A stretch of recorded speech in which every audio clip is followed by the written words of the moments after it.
It being a little past 6 p.m., I'll go ahead and call to order the Winnebago County Board of Supervisors to order for October 28th, 2020.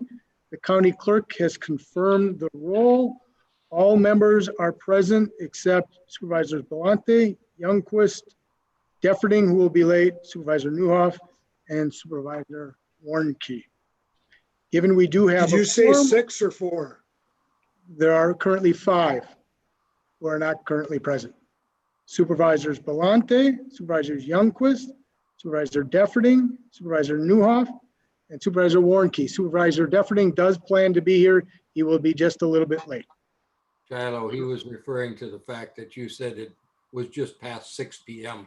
That was Thank you. I'm so used to it. I apologize. It's just being past 4 p.m. Thank you for that clarification.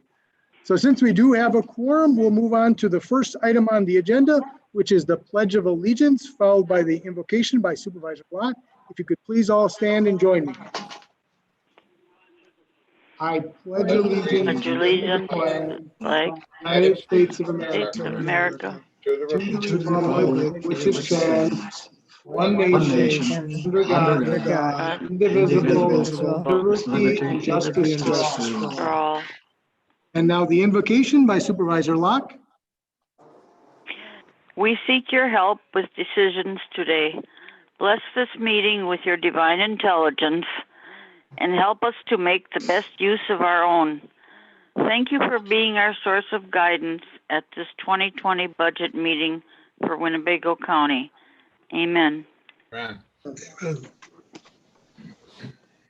Thank you, Supervisor Locke. Moving on to the next item on the agenda, and that is a motion to adopt this evening's agenda, or this afternoon's agenda. And for that, I will call on Supervisor Albrecht. Move to adopt this evening's agenda or this afternoon's agenda.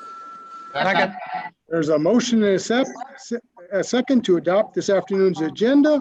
We'll do a voice vote. All those in favor say aye. Aye. Aye. Any opposed say nay. That motion carries. Moving on to the next item. That's item on every agenda in which we give an opportunity from anyone from the public to speak on any item on the agenda or any item under county jurisdiction. Is there anyone from the public who wishes to speak this afternoon?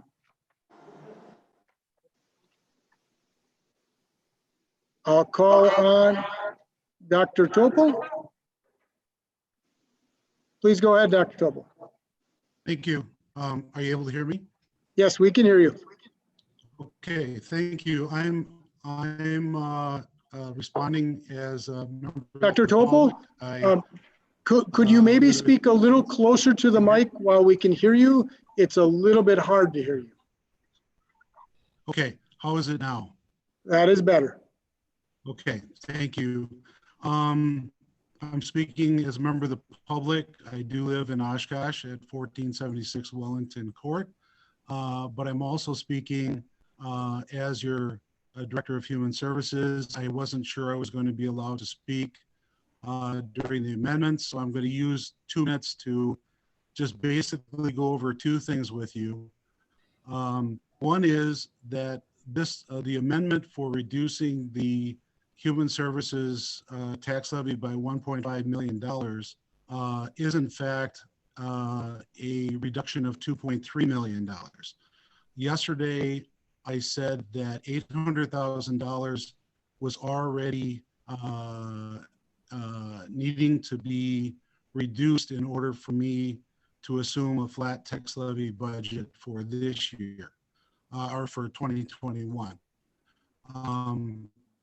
I, as well as every member of the Human Services Board, wants to have a balanced budget. We do not want to have a surplus. There has been no intention to create a surplus for the purpose of having it.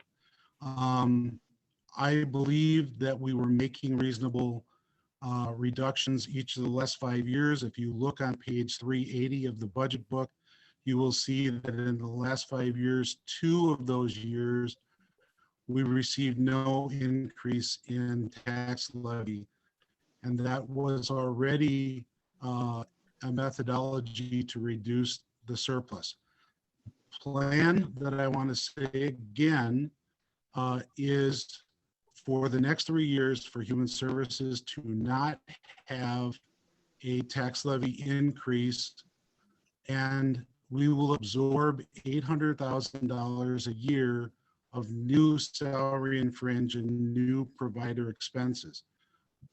We hope to have a surplus reduction of $2.4 million over the next 3 years. And adding this $1.5 million in tax levy would be a significant drop all at once, making it very difficult to manage what was likely to be a recession that will likely occur next year and possibly the year after due to the pandemic. We don't know for sure. I can't make an accurate prediction that that will happen.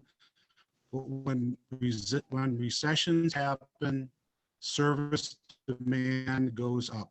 So I would ask you to vote against the amendment. Let us do the plan for the next 3 years that we have in place to reduce those surpluses.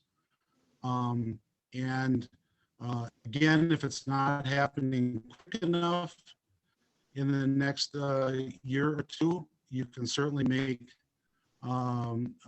more cuts as you see fit.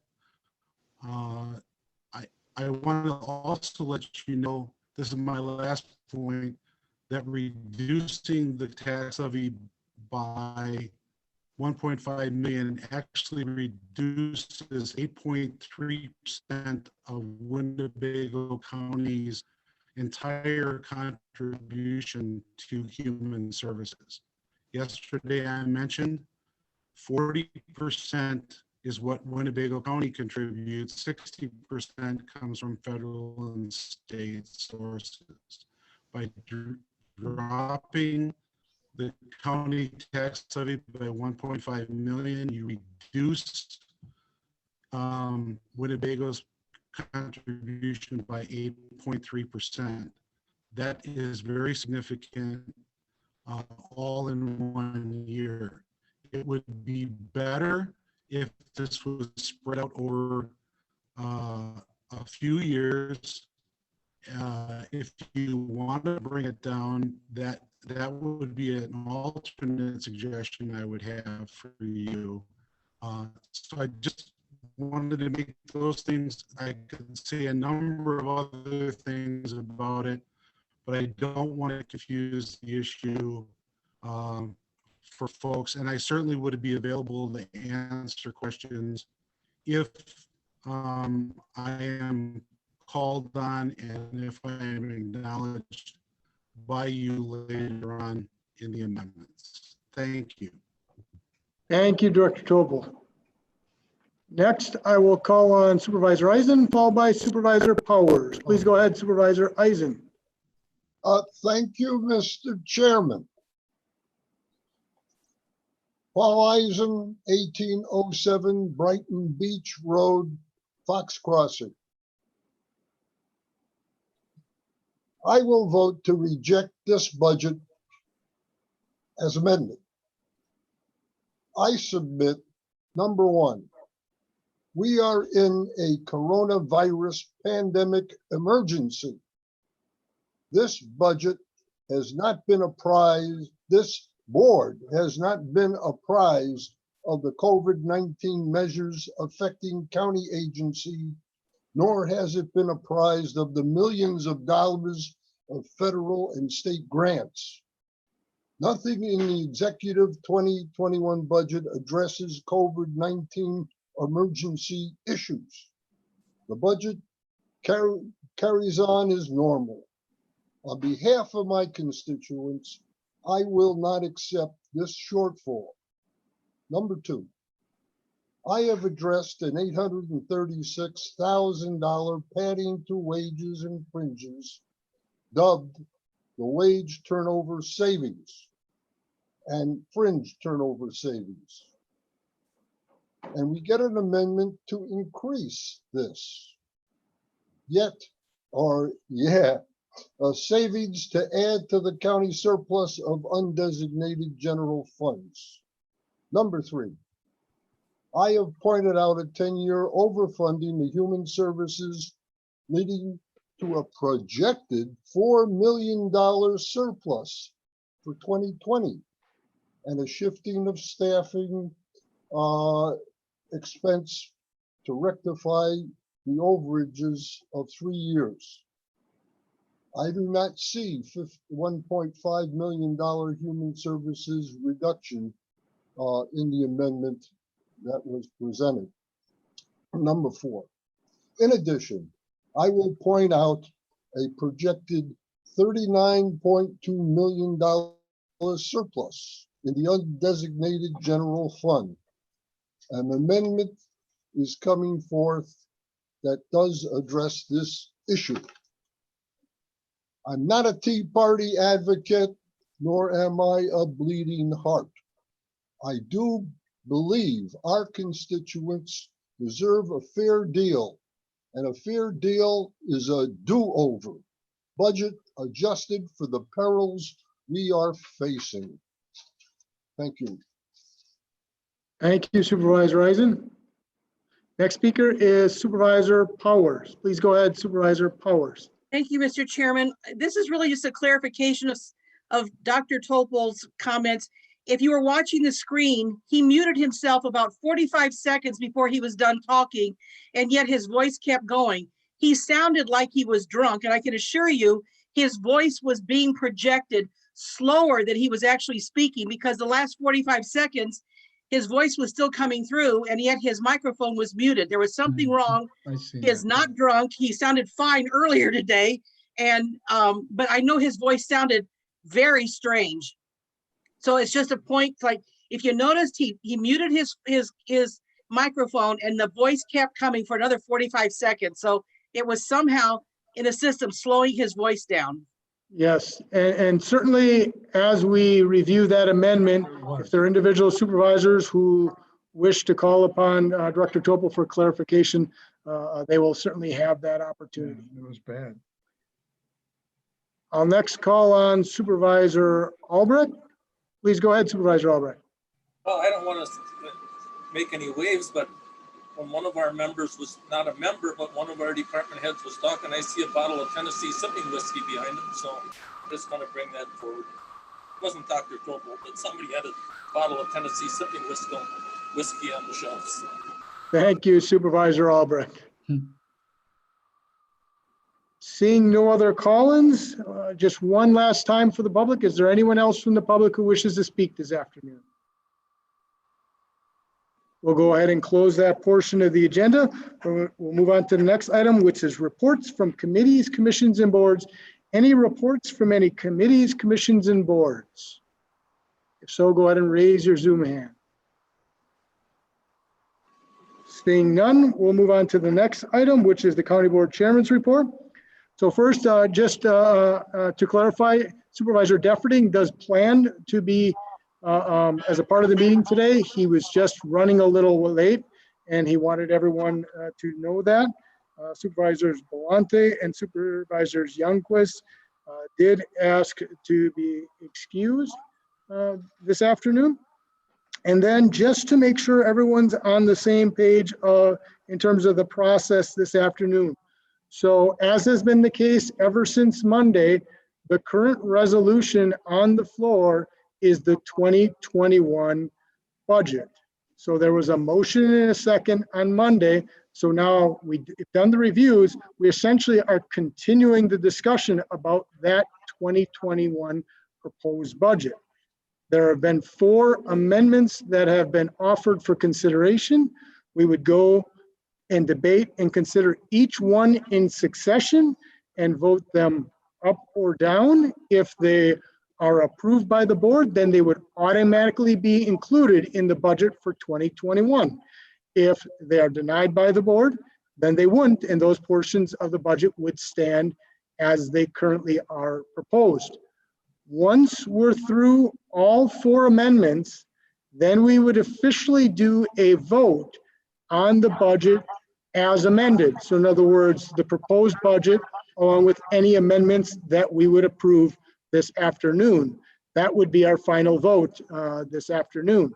So just to recap, we will essentially have votes on 4 separate amendments and then a final vote on the entire budget as we amend it today. So any questions or clarifications in regards to process this afternoon? Okay, so you all have received the amendments in advance. So we will start with the first one, and that's amendment number 220001. Add $50,000 to the parks budget for the present preparation of land for the natural way entranceway, arbor, and signage. For that, I will call on Supervisor Bender. Supervisor Bender, if you could please go ahead and unmute your mic. I'll move amendment number 2020001. Second. There is a motion and a second to approve amendment number 2020001. We will open it up for discussion. If I could give a little Yes. bit of, Please go ahead, background. and then Supervisor Wingren will follow. Please go ahead, Supervisor Bender. we did have this actually in our budget. It got taken out. We've been trying to get donations, grants to finish this project. We got one side done. We got the Monarch Garden done. But in order to complete the other side, we need to do the infrastructure work. And it's kind of like with solid waste yesterday. You know, if you're not willing to put something back into the community, then what sense does it make to have an $8 or $10 million budget when we won't give anything back to the community? I mean, when this is done, there'll be an area where there'll be outdoor pieces of equipment where you can play music. You know, there will be an area where you'll see wildlife. There may be turkeys, deer, ducks. You know, there will be an arbor over it where you walk into it. I could see field trips actually going there and basically walking through there, looking at the wildlife, maybe taking a picnic at one of the pavilions. I just think if we can't move this project forward today when we got an $8 or $10 million surplus, then when's it ever going to happen? I've been on the Parks Board for 4.5 years, and we've been talking about this, and we've been trying to find the money to do it. As you know, this year, all the events at the parks were canceled. We lost $120,000. Next year, we have no idea what's going to happen again. You know, they could be canceled again. So if we can't get the money from the county board to move this project forward, I don't know how it ever happens. So I sure hope the county board would find it, you know, to give the $50,000 so the community could actually use that. And maybe like, I would actually think like field trips for schools, it would be ideal. You go there, you spend a half hour, maybe hour and a half going through there. You have a little picnic. It's be a great place for them to enjoy themselves. And just for the average walker, it would be great. So hopefully we can get this passed and we can start moving this project forward. Rob's online too, if you have any questions for him. Thank you, Supervisor Bender.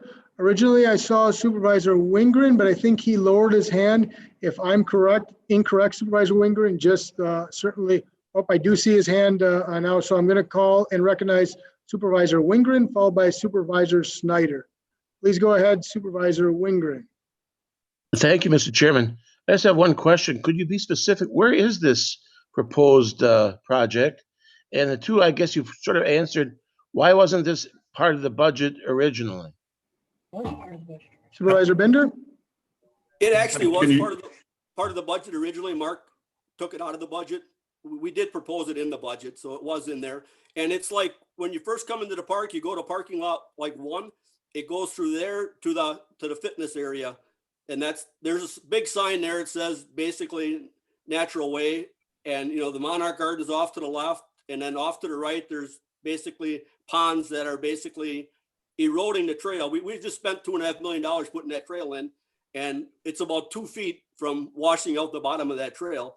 You know, it's like sometimes we got such good intentions. We build a beautiful walking trail. And if we don't do this, all we're going to do is undermine that trail. That trail's going to collapse. And then we're going to be spending more money to fix the trail, and we'll still have the same problem. So I sure hope that we can find the $50,000 and get this project done. I'm going to give Parks Director Rob Way an opportunity to answer Supervisor Wingren's question as well. Director Way? Yeah, can you hear me? Yes, we can hear you. Yeah, I think I'd like to address some of the background on the natural way, that it's been something that has been out there. As Supervisor Bender has indicated for many years, it kind of was a concept that got started early, about 4 or 5 years ago, and has developed in many of the ways that Supervisor Bender has mentioned. And I'm going to bring on board Vicki Redland, our program manager, who has kind of been the brainchild for it. She has been the one who has inspired it and actually helped develop many components of it. So she's going to give a little bit of the history and where we're at on it. Vicki? Hello. Hello, please go ahead. The Natural Way to Live, Learn, and Play is what it's officially called. And it is a universally accessible sensory area that addresses the needs of people with disabilities of all ages, whether it's a physical disability or a cognitive disability. We have several partners in the project. Rotary has given us money. We got the grant, if you remember, in 2018, we got the grant for the Global Motion from the Disney Corporation. We've also worked with Valley Christian School. The kids came and planted all kinds of seeds for us for the Monarch Garden. And we are working on pollinator garden, songbird garden. We're also looking at doing some natural shoreline as an educational aspect. And then where the cul-de-sac is, where this arbor is going to be, we had planned on doing native vines, which are pretty hard to put into the landscape otherwise and still have it accessible, but these would be right up against where people can walk up to them, they can touch them, they can smell them. And it'll also make a significant entry point on the north end of the Natural Way. We've looked at, we have ideas, plans out there for what we're going to do with the various pieces of play equipment. We have the physical fitness equipment, which is completely accessible. It's all universal. And then the final piece of the puzzle is to put the signage in where we have the sensory ideas and objects and things like that. And that signage, you know, it usually incorporates touch, taste, smell, whatever we can do to give that experience to people who otherwise wouldn't be able to have that. We also just this year, we were chosen for a capstone project, which is from the University of Madison, from their Planning and Landscape Division. It's a graduate student project, and her name is Ying, and we met with her last month, and she is going to do an official design and add all these components that we already have and put it together along with the universally accessible outdoor classroom, which with this COVID stuff is going to come in very handy. I've had inquiries of people who were wondering if they could come out and use it. I said, absolutely, but we don't have the classroom yet, but it's in the plan. And she was really excited about it. So we're really looking forward to having something. Design phase comes in spring, and then she will have an actual plan for us when she graduates with her graduate degree. Thank you. Thank you for that information. Supervisor Wingren, anything further? No, thank you. Thank you, Supervisor Wingren. I'll next call on Supervisor Snyder, followed by Supervisor Egan. Please go ahead, Supervisor Snyder. Thank you, Mr. Chairman. I'm just wondering if there is a way to co-sponsor this amendment. Please add my name. Thank you, Supervisor Snyder. I'll next call on Vice Chairman Egan. Please go ahead, Vice Chairman Egan. Thank you, Mr. Chairman. I am not against this in any way. Matter of fact, I'm for it, so I would also be happy to co-sponsor it. But my question goes to whomever on the Parks Board. Whatever happened to the fair sign that you're going to put up out there? I know you're looking for contributions for that and you could never get them. And that's been sitting there for years back by the shed unless I didn't see it. The archway. I could answer that, Chairman Ramos, if you want me to. Please go ahead, Supervisor Bender, and then if anything to add, we'll have Director Way afterward. Please go ahead, Supervisor Bender. We were actually going to do that like a year ago, And then with the master plan of the expo center, the entrance of that is going to change. So where we were originally going to put that, no longer, it wouldn't go there. It's going to go in a new spot.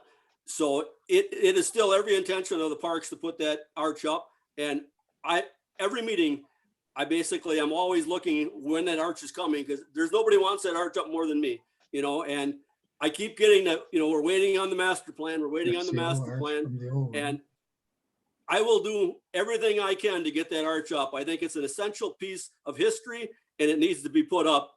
But right now we're waiting to finish the expo renovations. So that's where the holdup is. Thank you, Supervisor Bender. Director Way, anything to add to that? Or I can add to that. I guess to add a little more specificity to that, it was mentioned about the way we're going with the master planning. Actually, we're looking to bring, if you recall, last year, actually, just before the pandemic hit, we had done a presentation in which we're looking for bonding for phase 1 of improvements to the Expo Center. And we still plan on going ahead with that. Obviously doing another presentation and request for the bonding. However, our first phase would be aimed at the camping areas, mainly the horse show, trying to improve those facilities. And then our second phase, which is the one that would include where the arch would go. If the supervisors will recall, we provided a concept design that put that arch actually out front and center in the parking lot area and almost acted as a reception area going into the expo building. So we're planning big things for that arch. We certainly are using it as part of the element in the improvements of the expo center. Thank you, Director Way. Anything further, Vice Chairman Egan? No, I thank him for them answers. I just know that's been sitting there for a long time. I know Vicki worked hard at it and the fair tried to sell different things for it and that. And when they said they couldn't get contributions, I was wondering what happened to that one. That seems to be sitting up against the shed all painted and that's going to have to be redone. So I know that Vicki Redland did a lot of work on that also. I don't think it's fair that you have one project and go into the next, leaving these other ones set. Thank you. Thank you, Vice Chairman Egan. Next speaker is Supervisor Gabbard, followed by Supervisor Finch. Please go ahead, Supervisor Gabbard. Can you hear me? Yes, we can hear you well. Okay, my question, it can be for Rob or for Steve Bender. If this was in your budget and it got cut, why didn't you guys fight for this a little harder to keep it in your budget instead of now wanting to change your budget and add it in? I'm not against this, but the process seems to be flawed here. So when you have your budget meeting in August, why did Mark take this out, or why do you think it came out, or just give me an answer, because this is kind of like after the fact. Now we're going to add this back in, so I'm wondering what happened at budget time that had to be taken out. I'll call on Director Way to answer. Director Way? Sure. The sequencing of how it got put in the budget is, again, everybody here in the department, as well as the supervisors, the committee members, are enthusiastic about this project. So it was part of the budget presentation I did to the committee in which that was requested to be put in, especially put in. But however, in putting it in, it did exceed our allowable levy amount. It was brought into the budget meeting, and because it didn't have an offset, and actually part of the reason why we can't include it in is because we do have about a $50,000 shortfall expected what we normally would bring in for revenue. So we are actually kind of crippled in being able to bring in, introduce the things that we really need over and above our operations. And I think that this was a project that everybody wanted. It was something that we all felt strongly about, but again, it was taken out in the budget meeting. If I could add to that, Chairman Ramos, I'd just like to say that Mark tries to treat all the department heads equal. And if we're going to exceed our budget, what makes our project any more value than the next director? That's why our only choice we have is to come to the county board. You know, we basically know what our citizens want. I mean, they've had a hard year. We have $8 to $10 million surplus. If we can't move forward with this project at $50,000, and it will be a great facility with a training center. I mean, it'd be truly an asset for our community. And if we can't do it now, when will we ever do it? Thanks. Thank you. Supervisor Gabbard, anything further? Okay, so I'm not against this, but I'm just saying the process is flawed. And I know we're in COVID-19. We can't blame everything on COVID-19, and it's a trivial amount if you look at our whole budget. But I feel bad that Rob and Vicki and the committee, that this got taken out of your budget. And I think that the department heads are all treated pretty fair and everybody has to cut. But if this is so needed to make this thing a success, it would be not in my mind not to vote for this, but I feel bad that it has to come as an amendment to the budget after the budget's all set. So I'm not against it. I just needed some clarification, which you fellows have given me. So thank you very much. Thank you, Supervisor Gabbard. Next speaker is Supervisor Finch, followed by Supervisor Shorsey. Please go ahead, Supervisor Finch. Thank you, Mr. Chairman. The question I have, and I've had this question for a long time. This goes to the Parks Department. It goes to especially our county exec. We've been looking for a dog park on the northern end of the county. Every year, yeah, we'll get her. Yeah, we'll get her. And here it is, another year shot. So my question to our county exec, and maybe our Rob Way, this is Winnebago County. This is not the city of Oshkosh. So now it is time that our county exec realizes that the money is supposed to be spent throughout Winnebago County. Now they've been looking for a dog park up here for 8-10 years.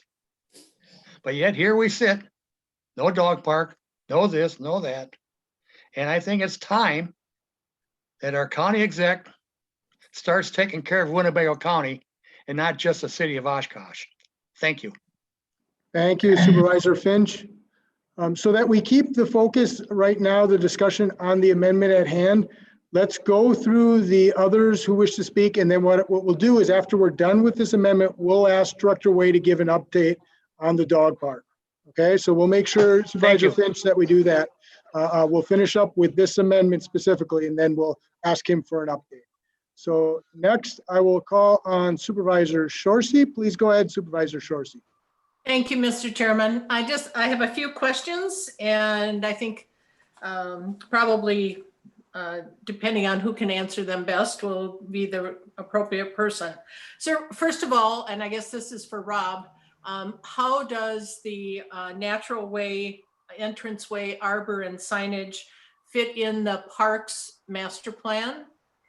And then the second is what, this sounds like one of those things that would be very attractive for state funding. And have you gone that direction? And if not, why not? And then again, I was curious about what the executive's position was, and I got that question answered.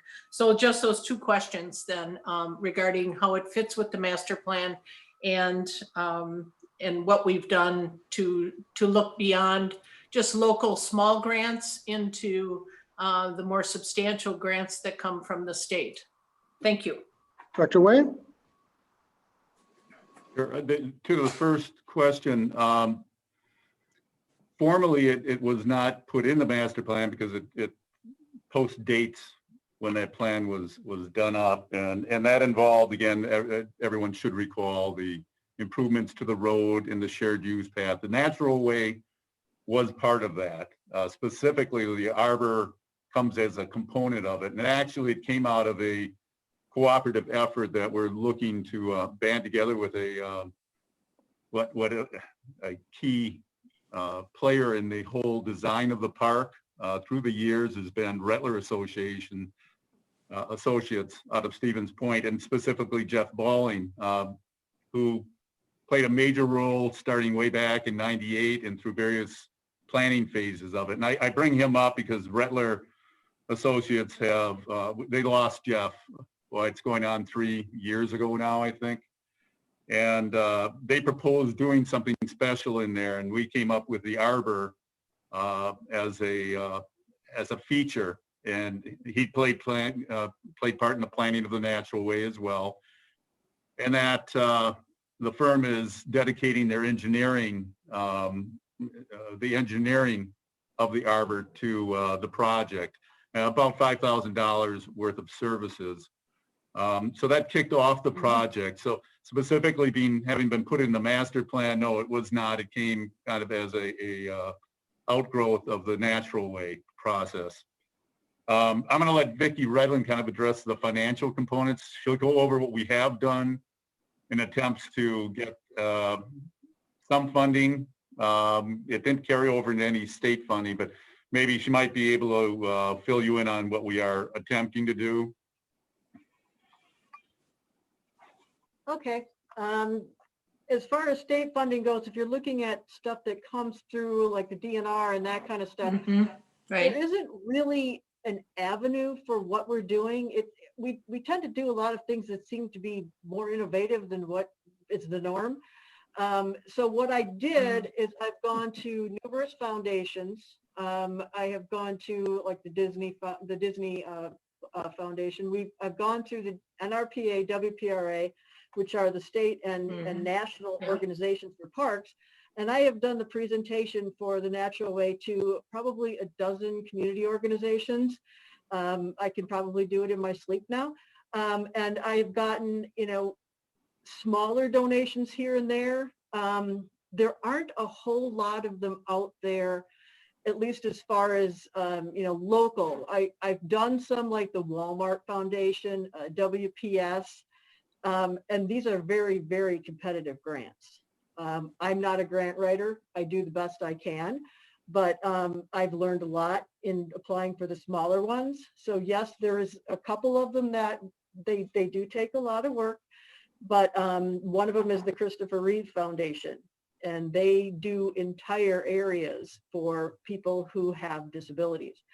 So, as far as the natural resources, state grant stuff, there really isn't anything out there, but with the new Office of Outdoor Recreation that is part of the Department of Tourism, I'm hoping they will come up with something. We had a presentation from their new director at our WPRA meeting last month, and they are putting something together that they may have something for this, because right now, with parks being recognized as essential after all of the stuff that happened with COVID and as the outdoor movement, now is the time to basically strike and say, yes, we need this. This is, people are asking for it, but we also need it to be funded. And with private-public partnerships, we've gotten this far. So it's going to be easier once we have gone through this whole, whatever we're calling it. And hopefully we'll come out on the other side with a lot of people that are now having better, healthier habits and looking at going out into nature. And this would be the perfect complement to it. I would caution you against putting a barrier in your mind about the state grants, because usually what they just need to get to know the local contacts and the quality of the programs. And I would say in this case, even collaborating with our city parks person, and because of the interest in the local city. But, and I can put you in touch with someone who has had years of success getting those larger grants from through the DNR sources and the state sources. But if you're not going there, and they generally require local matching or some indication of local support for the project. But if we're not doing that, we're really missing the boat. And there's just, it's just incredible how those can help us advance our parks programs and natural development. So if you want that, let me know. And Absolutely, thank you. I'll put you in touch with someone who can help you with that. Thank you. Yeah, I will add that we do take advantage of some of the state grants for the natural way. Again, on top of what Vicki was mentioning, the County Conservation Fund in the past, we have utilized that for stocking of fish in the ponds that accompany the natural way. And we continue to do that each year. I'm talking about big grants that cover, at least a 50% portion of the whole Sure. project. Yeah, the nickel and dime stuff, you'll spend a lot of time and not really get very far. So anyway, but maybe that's a side conversation we can have someday. Thank you. You bet. Thank you, Supervisor Shorsey. Next speaker is Supervisor Kanetsky, followed by Supervisor Challenger. Please go ahead, Supervisor Kanetsky. And if you could go ahead and unmute. Can you hear me? Yes, we can hear you. Thank you, Mr. Chairman. Well, I've been going back and forth on this, and there's been good comments along the way. And I think now is not the time, excellent time, and it's not the worst time to do this. And thinking on this different angle and listen to people talk, I'm going to be voting for this. And let's try it. And I think this is a good plan. Maybe in timing, not the greatest, but I'm going to be voting for this. Thank you. Thank you, Supervisor Kanetsky. Next speaker is Supervisor Challenger, followed by Supervisor Norton. Please go ahead, Supervisor Challenger. Thank you, Mr. Chairman. I was just curious about the object that this is attributed to. I'm a little unfamiliar with what all maybe goes into that land code, and seemed like this was maybe more of an improvement, but I don't really know. So I was just maybe hoping the finance director could share a little bit about what all goes into that land code. Finance Director Fitzgerald? Yes, because there's not an actual structure on the land that they're improving, we are adding value to the land. So we made the decision that it would be part of the land because we don't have a separate land improvement account. Okay, thank you very much. Thank you, Supervisor Challenger. Next speaker is Supervisor Supervisor Norton, did you wish to speak? Yes. Please go ahead. Thank you. I support this because a few months ago, I and Supervisor Bender, who is a member of the Parks Committee with me, brought this up with the Parks Committee. If we're going to have this natural way, then we should complete it because, quite honestly, I think Mr. Supervisor Wingren was kind of right when he said, where is this? Because I think maybe not many people know about it. And when me and Supervisor Bender brought it up at the Parks Committee, Rob Way educated us on what needed to be to do to make this project, to start the completion of this project, to make it have a attraction that people would come to. That is why we urged him to put in the budget, all of us on the Parks Committee, and I'm glad Supervisor Bender brought it for this amendment. That we have tried to fought for it for Supervisor Gabert. I can't control over what the county secretary does with his budget. I just want to conclude. I know Rob is going to give up in a dog park, but I'm going to stick up. Even though the county executive took us out of this $50,000 out of the budget, he has not deterred us getting the dog park in the northern part of the county. And believe me, I think I can speak for everyone on the county Parks Committee. We are very wanting to get that completed and operational. So I'm saying that this is much needed. This is small. I don't think it completes the project, but it gets the project the natural way, enhances the project. And that's why I think the whole Parks Committee are asking you to support this amendment. Thank you. Thank you, Supervisor Norton. Next, I'll call on Supervisor Spellman, followed by Supervisor Gordon. Please go ahead, Supervisor Spellman. Thank you, Mr. Chairman. I wanted to speak in favor of this amendment. And I also wanted to say that when the conversation turns to a dog park on the northern side of the county, I can offer an update in the city of Neenah. Thank you. Thank you, Supervisor Spellman. Next speaker is Supervisor Gordon. Please go ahead, Supervisor Gordon. And if you could go ahead and Yeah, your mic is open. we're muted. I also support this, but I also wanted to bring up the fact that we have been having extreme precipitation events, and the fact that this path is eroding. If we have more of them this coming year, there's a chance that it could erode beyond the $50,000 that's needed to finish it. So keep that in mind, that we need to stop this erosion now and not sometime down the road. Thank you. Thank you, Supervisor Gordon.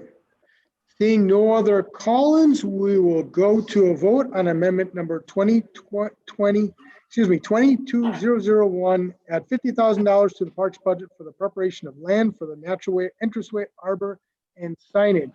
We'll first attempt to do this by a voice vote. If there's not clarity, we'll go to a roll call. So all those in favor of the amendment say aye. Aye.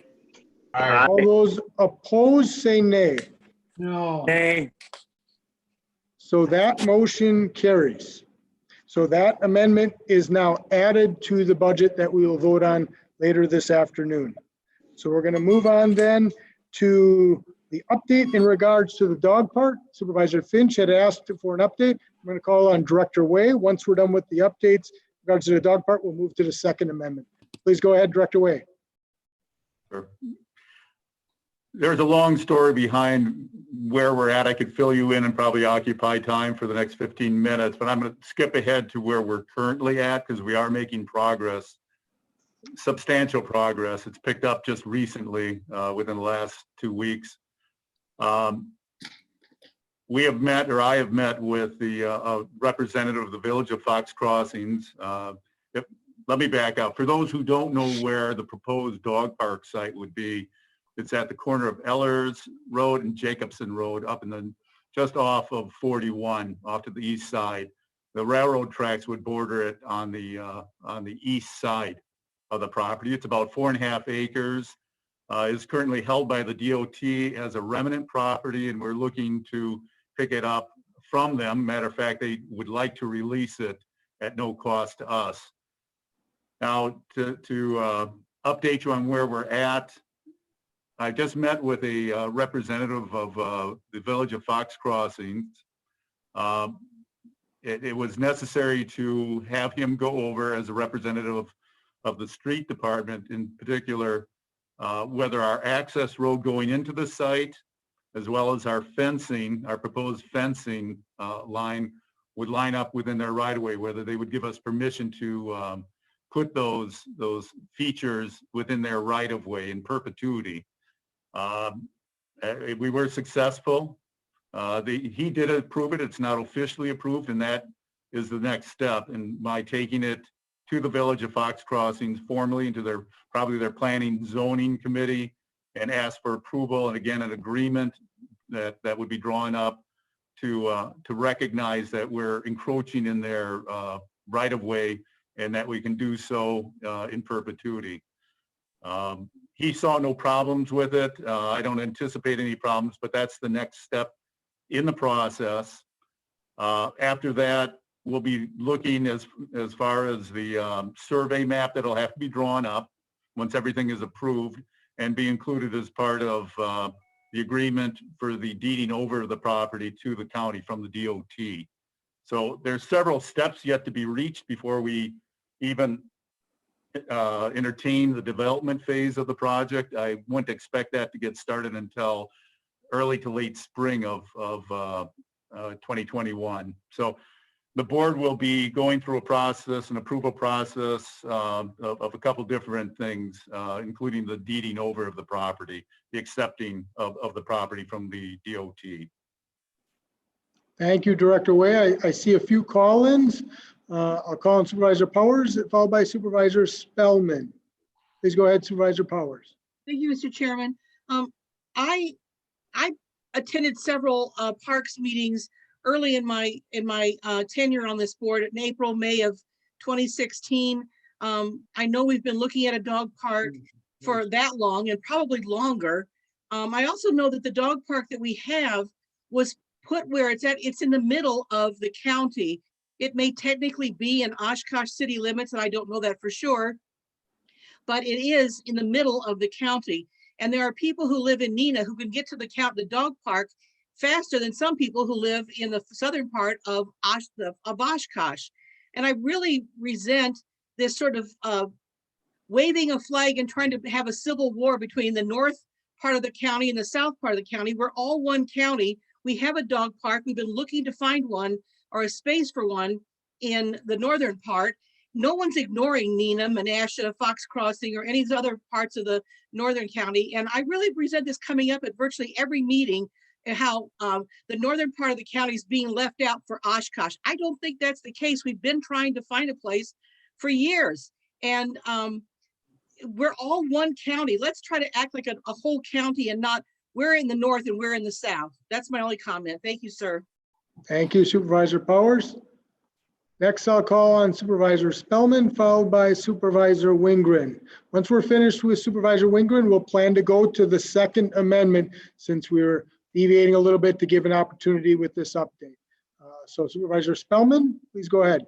Thank you, Mr. Chairman. I wanted to give the update that the city of Neenah in July was gifted 5 acres from Kimberly-Clark Corporation.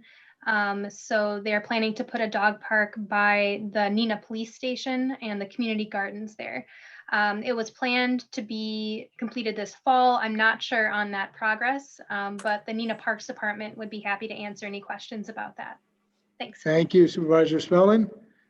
Next speaker is Supervisor Wingren, and once we're finished with Supervisor Wingren, we'll move to the second amendment. Please go ahead, Supervisor Wingren. Thank you, Mr. Chairman. I'd like to suggest that all of us focus. Why are we talking about the dog park? We're here tonight to deal with these 4 resolutions. We're going to be here till doomsday if we get off the subject. Please keep us on the subject. Thank you. Thank you, Supervisor Wingren. That's right. So seeing no other call-ins, let's move to the second amendment. That's amendment number 2020002. Add $250,000 to the salary contingency account in the miscellaneous unclassified department to increase the 2021 merit pool pay. For that, I'll call on Supervisor Rasmussen. Thank you, Mr. Chairman. I move for amendment number 2020-002. There's a motion. Is there a second? I'll second it. Second. There's a motion and a second to approve amendment number 2020-002. We'll open it up for discussion. Anything, Supervisor Rasmussen? Please go right ahead, Supervisor Rasmussen. Yeah, I put this in, it's I mentioned this the other night when we talked about the bonus. I didn't feel that that separated out to many people. And I mentioned this, that this is one of the problems that we've still had here with our merit plan is we didn't have enough money in there to separate out these categories. And I just thought this was a good time to do it. We have a good surplus and this just adds a little bit to that. This number actually makes it from a 1.75 increase in wages to a little over 2, somewhere between 2 and 2.25. So seemed like a good number just to start with. And that's why I put this in. Thanks. Thank you, Supervisor Rasmussen. Next, I'll call on Supervisor Spellman, followed by Supervisor Shorsey. Please go ahead, Supervisor Spellman. Thank you, Mr. Chairman. I wanted to ask if the Director of Human Resources could provide some background to this and either the pros and cons of if this were to be approved. Thank you. Thank you. Director Collard, would you be able to answer that question?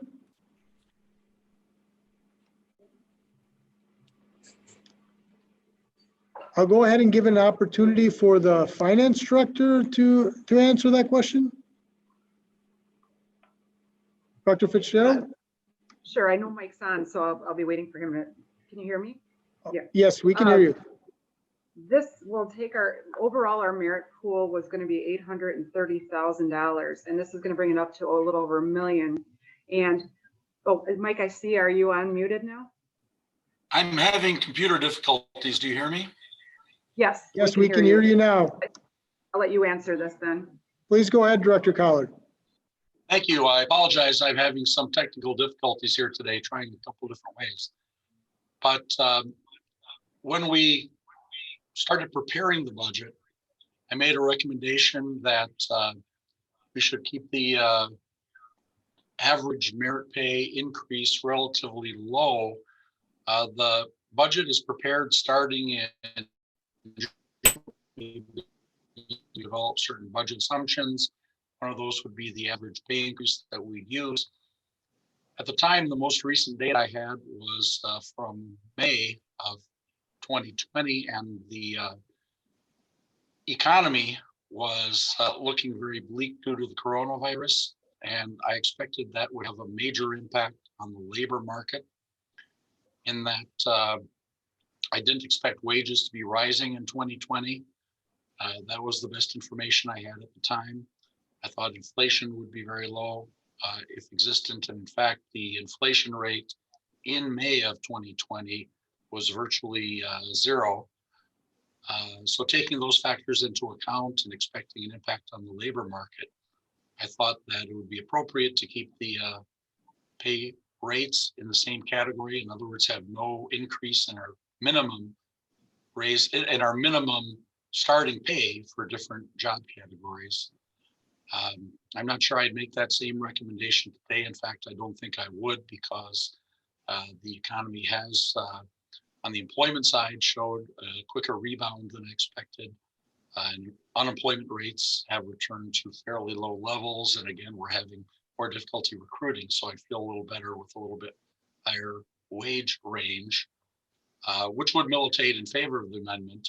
Against it is simply the budget, that we do have always a budget problem, and the merit raises are primarily ongoing expenses, in that the increases get added to the pay base, the payroll base for subsequent years. So the executive speaks about that frequently and is very reluctant to add more money than necessary to the pay base. Also, I think relevant is the fact that many citizens in the community have lost income or suffered financially due to economic impacts of the COVID virus. And so I was trying to be sensitive to that as well, and not push for too great a pay raise for county employees if other employees in the private sector were not seeing those increases. And that picture is still very muddled, in my opinion, as to where pay raises will end up for the year. So those are some of the considerations. I'd be happy to address any specific questions if anyone on the board has them. Thank you, Director Collard. Anything further, Supervisor Spellman? No, that answers my question. Thank you. Thank you. Next, I'll call on Supervisor Shorsey, followed by Supervisor Eisen. Please go ahead, Supervisor Shorsey. Thank you, Mr. Chairman. Obviously, I support this amendment to the budget. The merit pay issue has been kind of a standing issue with some of us. And I don't know if any of you have worked under merit pay systems. I have. And I used to joke about the merit pay because it really was not an incentive. And so we've talked about that in terms of making the reward of stellar performance with a little bit more financial impact on those high performers. So, and the timing of this, I think, has a lot to do with our discussion at our last meeting, and I think presents a nice compromise for the year 2020, and that directors would be able to reward people for their performance during these times. So it might be a little ahead of the game in terms of when it hits the budgets, but the timing from my perspective is good because of there were some supervisors who wanted to reward employees who were going above and beyond during this time. So I think it presents some challenges on a budget side, but I think we're up to finding that money, especially in over maybe a couple of years. But I think it would move us forward both on the providing a little more substantive merit reward for stellar performers, and then would also be able to reward people who worked above and beyond during the COVID-19 years. So that is why I am fully in support of going in this direction. Thank you. Thank you, Supervisor Shorsey. Next speaker is Supervisor Eisen, followed by Supervisor Gabbard. Please go ahead, Supervisor Eisen. Thank you, Mr. Chairman.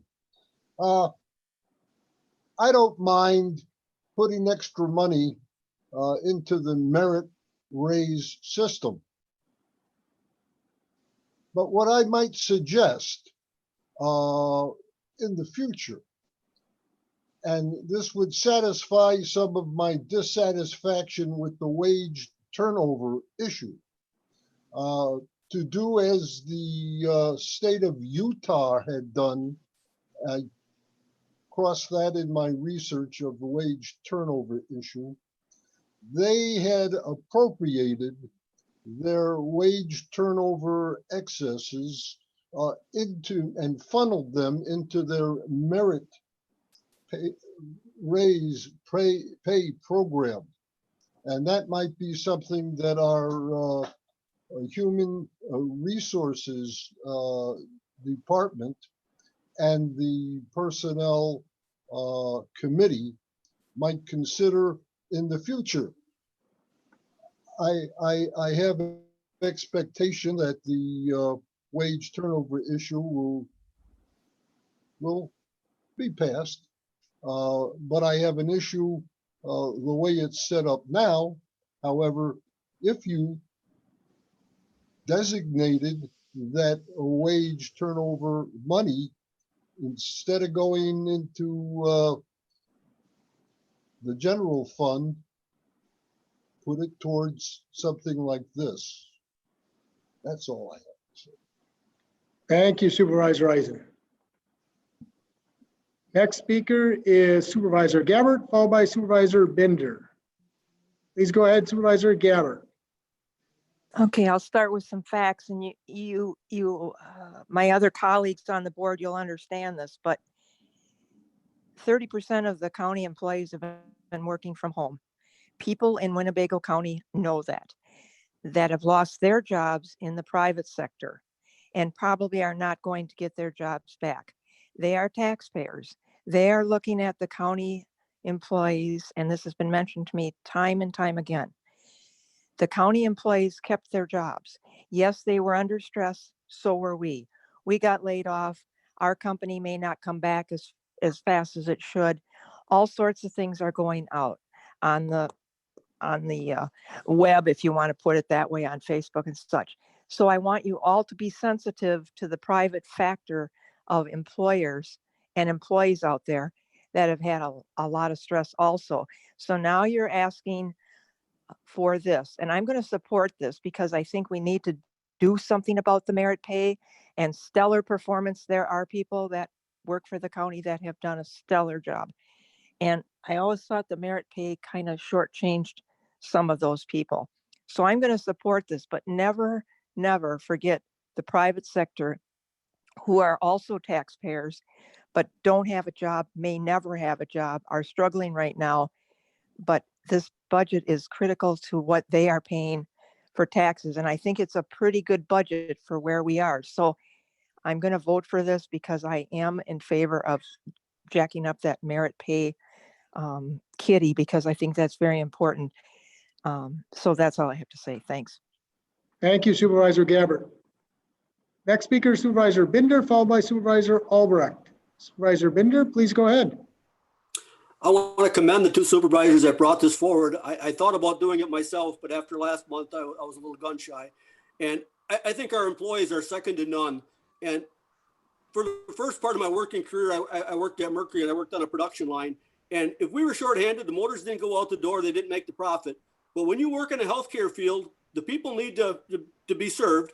And if you're a CNA and RN at our Parkview, and you're working one or two people short, that doesn't mean that you can just not serve some of them. They all need to be served. And especially at a time like this, our loved one, we can't visit them. We can't go there and help them. You know, our employees stepped up for us. And I think that's the least we can do is show them a little bit of gratitude and let them know that we appreciate them. Thank you. Thank you, Supervisor Bender. Next speaker, Supervisor Albrecht, followed by Supervisor Powers. Please go ahead, Supervisor Albrecht. I'm going to be supporting this. I agree with Supervisor Gabbard and Supervisor Bender. I believe they said it all, so I'll make it short, but I'm going to be supporting. Thank you, Supervisor Albrecht. Next speaker, Supervisor Powers. Please go ahead, Supervisor Powers. Thank you, Mr. Chairman. I'm going to vote for this. I understand Marianne, Supervisor Gabbert's concerns about people in the community who've lost their jobs, but we can't somehow decide that because some of our employees can work from home and others cannot, that they owe something to those who've lost their jobs. And I do think that making sure that our employees are well compensated means that they are spending money in the community and keeping businesses afloat that might otherwise go under, and which would therefore provide jobs for those who may be in danger of losing their jobs. But community members who are losing their jobs, we can't say that, well, therefore the county employees have to somehow make up for that or do something about that or be punished for that or not be rewarded for what they're doing. Or if one thing doesn't have anything to do with the other, but paying them well will put money in the pockets and in the community and keep this community afloat. Thank you. Thank you, Supervisor Powers. Seeing no other call-ins, we will go to a vote. So as a reminder, we're on amendment number 22002, add $250,000 to the salary contingency account in the miscellaneous unclassified department to increase the 2021 merit pool pay. We will first, like with the first vote, we'll attempt to do a voice vote. If there's not clarity, we'll go to a roll call vote. So all those in favor of the amendment say aye. Aye. Aye. Aye. Aye. All those opposed say nay. Nay. That motion does carry. So amendment number 220002 is now a part of the 2021 budget that we'll be voting on later this afternoon. So we're moving on down to the third amendment. That's amendment number 2020003. Remove $1,500,000 from the Department of Human Services overall budget. For that, I'll call on Supervisor Rasmussen. Thank you, Mr. Chairman. I move for amendment number 2020-003. Second. There is a motion and a second. Please go ahead, Supervisor Rasmussen. Yeah, I put this in because of it's a budget thing. I'm going to start by saying this in no way reduces any service that's going on with the HS department. This has been an ongoing thing where their budget they've been given way more budget, and then that money just gets turned back into the general fund and gets spent in other ways. And with this budget that was presented, 1.5 million from the general fund was going to be needed to balance this budget. And it just didn't make sense to keep doing this. Let me give you some numbers. Starting in 2015, this was how much the department came under in this category. 2015, 2.2 million. 2016, 2.15 million. 2017, 3.99 million, or 0.99 million. 2018, 2.9 million. 2019, 2.599 million. And estimate for 2020, 4.5 million. And I know the director talked about a plan in place. I thought, it's time to just jumpstart this plan a little bit because I don't know how that plan is working. Even with the 800,000 that was talked about, well, that only drops the 2020 estimate to 3.7 million. I mean, we need to just cut this back. I know I heard a few things about recession and other things that this could cut in. If something extraordinary happened, certainly it was mentioned yesterday, this board has never stopped a department from getting something from extraordinary means. Some examples, county board budget was cut back because of a 3-year trend. I'll go back to Ray Paladin with Highway, talked about the Farmer's Almanac says it's supposed to be an extraordinary winter. We never got extra budget for that. Came back if we needed it later. You smooth this stuff out. So it was just time to cut this budget back a little bit on this. And again, this in no way affects any services from that department. So I think it's just the right thing to do to jumpstart this a little bit and bring this back in line a little. Thank you. Thank you, Supervisor Rasmussen. Next, I will call on Supervisor Lautenschläger, followed by Supervisor Powers. Please go ahead, Supervisor Lautenschläger. Thank you, Mr. Chair. I just have some concerns with this and again, like last night, I mentioned Human Services is our largest department, and doing yearly budgets, you just can't estimate from year to year, how your budget's going to be used. Again, Dr. Topol said, he slashed off 800,000 off of that. I mean, we heard from several department heads last night, especially the coroner's office, sheriff's department, whatever, with this COVID-19 and the way the economy is now, our opiate overdoses are up. I mean, our alcoholism is up. Unemployment is up. I mean, there's a lot of things that our residents need the human services for, and I know that Supervisor Rasmussen says things won't be cut back, but I just don't see. I mean, like I said last night, especially hospitals, if we have 3 or 4 people at Mendota or Winnebago for any length of time, that's $1,000, over $1,000 a day. I mean, that eats your budget up real fast. I mean, we've been lucky we haven't had anybody at Lincoln Hills or Copper Lake. That's another thing that eats our budget up. We cannot determine from year to year what it is. The same thing with some of the state funding. We go into one year and we don't think we're going to get some state funding from one area or another, and all of a sudden at the end of the year, we get all this funding back that we didn't think we had. That puts us over in the surplus. I mean, I just think it's a department you can't determine what it is, but you can't cut it short and then we'll come back, and I know Supervisor Rasmussen says, well, if we need it, we'll just come back to the board for it. And then the board comes back and says, well, why didn't you get it during budget time and stuff? So this is the thing where we just can't cut our budget down in the human services and expect to get the same services that we have now from our agency. Thank you. Thank you, Supervisor Lautenschläger. Next speaker will be Supervisor Powers, followed by Supervisor Albrecht. Please go ahead, Supervisor. Thank you, Mr. Chairman. I'm voting against this. I've spoken about human services in the past. I spoke about it early in the budget process. I agree with Supervisor Lautenschläger. This deals with all sorts and conditions of the human population, and that you can't make a prediction. 38 to 40% of the human services budget comes from Winnebago County tax levy, and it's been that way for the last decade or more. 60% of the budget is coming from state and federal monies.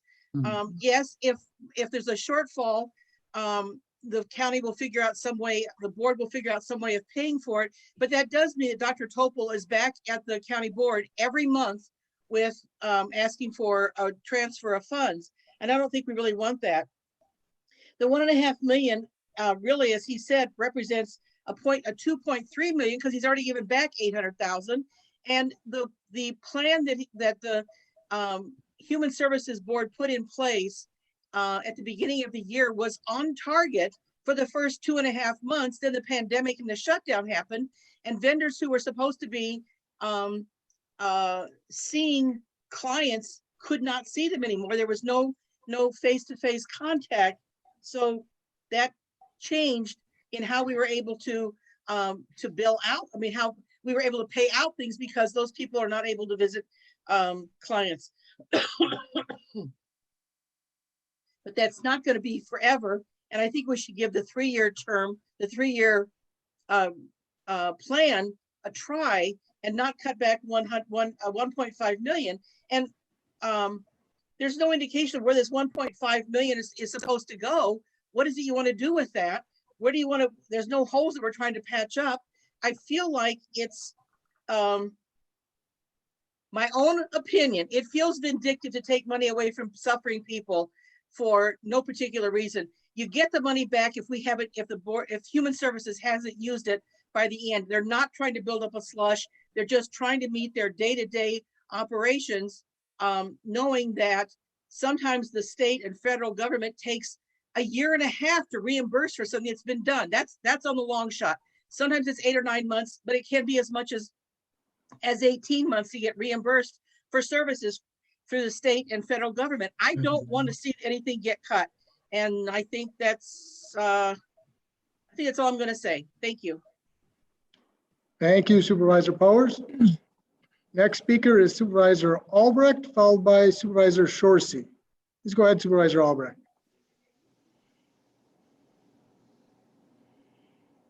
And if you could go ahead and unmute your mic, Supervisor Albrecht. Go along with this cut. I agree with Joel 100%.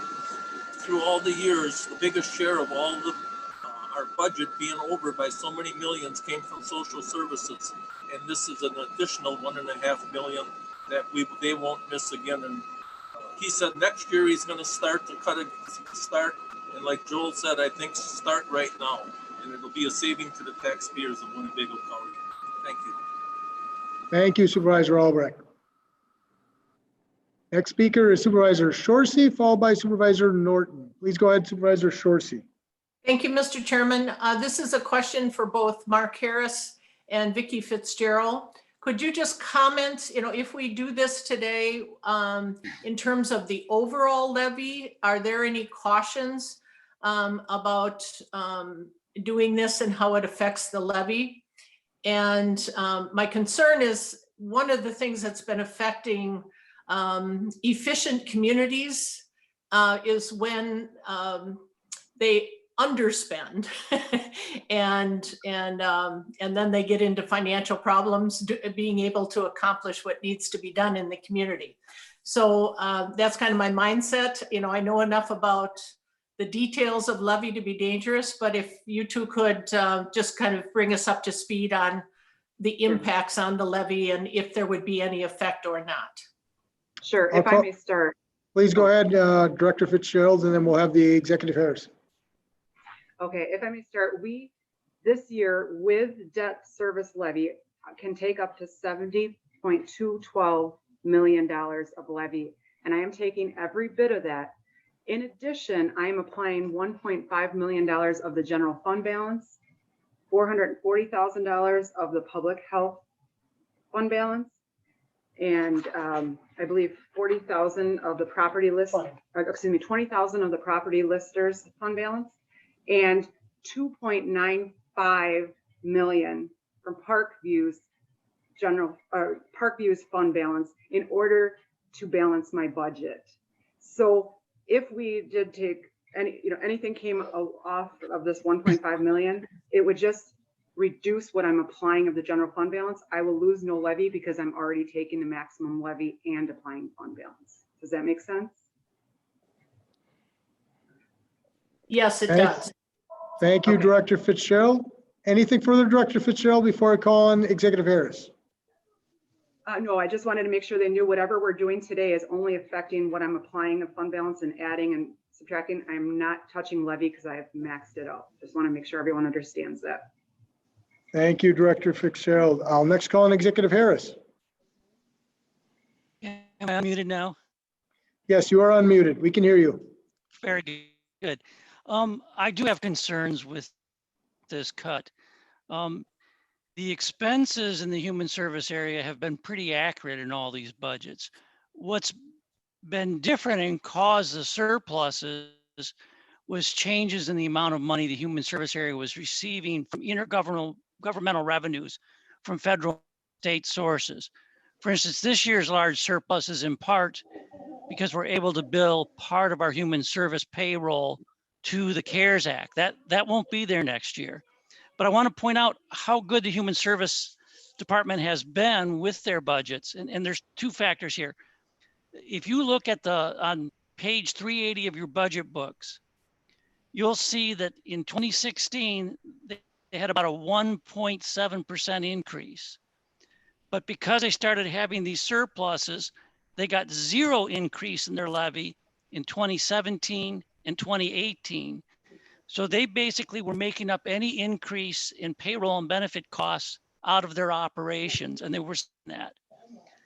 Then in 2019, 2020, and 2021, they're all well below 1%. In fact, 2 of those 3 years are below 0.5%.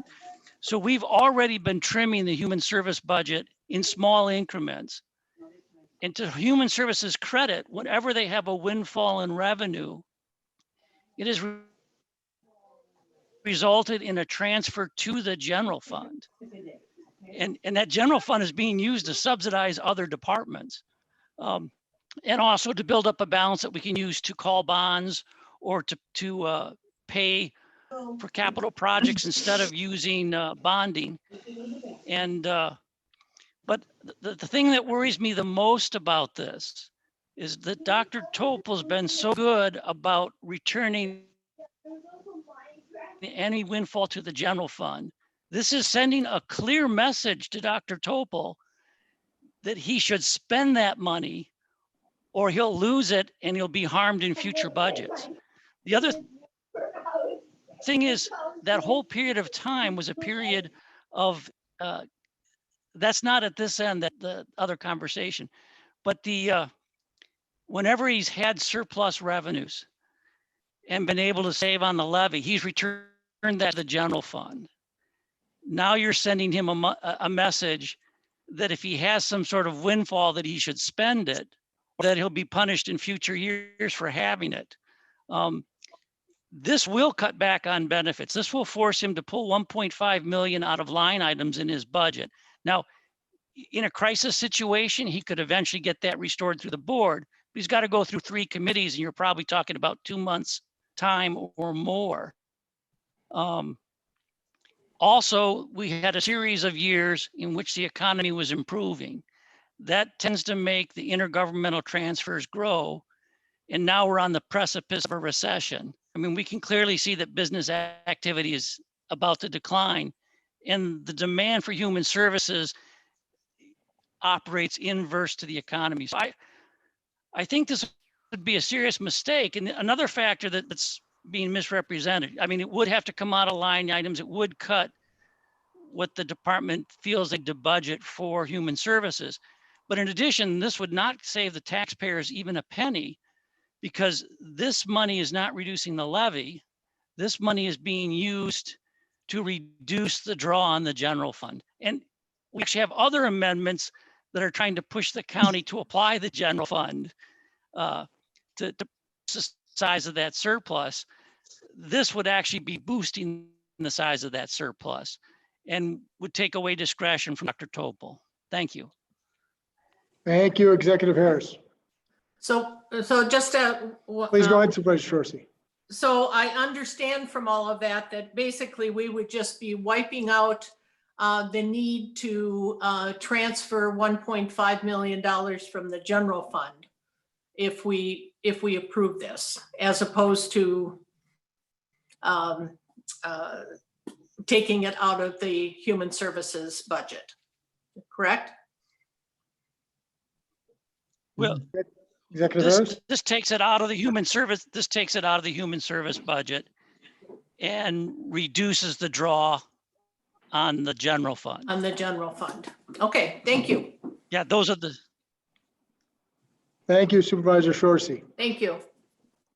Next speaker, Supervisor Norton, followed by Supervisor Eisen.